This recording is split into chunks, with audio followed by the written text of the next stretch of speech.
Lilo and Stitch. Stitch's day at school. Lilo and Stitch were excited. It was pet day at school. All the kids were bringing their pets to class. "Hurry up, Lilo!"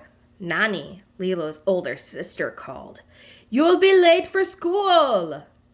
Nani looked at Stitch. "We're going to be on our best behaviors today, right?" Stitch nodded. He was very excited to go to Lilo's school. At school, there were all different kinds of pets. Some were big and fluffy, while others were small and scaly.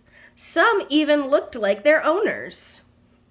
The class also had a pet of its own, a frog named Mr. Phibbs, but none of the animals looked like Stitch. After each presentation, Lilo got more and more excited. She couldn't wait for her turn. Stitch was curious about all the different creatures. But when he tried to get a closer look at the class pet, Mr. Phibbs jumped out of his habitat and disappeared through the door. Stitch chased Mr. Phibbs. The frog hopped down the hall into another classroom. In that classroom, students wore goggles and aprons as they worked on experiments. It reminded Stitch of Jumba's lab. Stitch knew he should find Mr. Phibbs and get back to Lilo, but he couldn't resist trying his own experiment. With some careful pours and shakes, Stitch created a stink bomb that sent everyone scrambling from the room, including his froggy friend. The hallway was filled with students headed towards the cafeteria. How would he ever find Mr. Phibbs in the crowd? Stitch followed all the students as they filed into the cafeteria, searching for the little green frog. Stitch didn't have to worry. Mr. Phibbs hopped right behind him to the cafeteria. Stitch tried to grab him, but missed. Mr. Phibbs jumped right onto a tray, spilling food everywhere. Food fight! As the cafeteria erupted into chaos, Stitch spotted Mr. Phibbs jumping out the door. As the frog hopped from room to room, Stitch followed. But every time he got close, something new caught his eye. He was doing math when he remembered that Nani said about best behavior.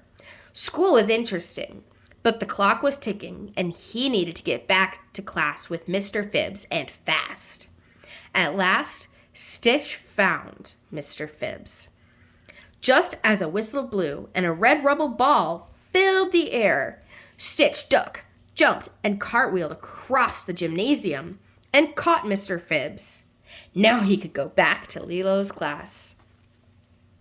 And just in time, it was Lilo's turn to introduce her pet for Pet Day. "My name is Lilo Pleakley, and this is Stitch. He's my Stitch." "What an unusual pet," said the teacher. "Yes, ma'am," said Lilo. "That's because Stitch isn't just a pet. He's my best friend and a part of my ohana. And ohana means family." Lilo pulled Stitch into a big hug. Nani met Lilo and Stitch after school. "Pet Day was great," Lilo said. "Stitch was on his best behavior." "Really?" Nani asked. Really? I think that calls for some ice cream." Stitch agreed. This was the best pet day ever.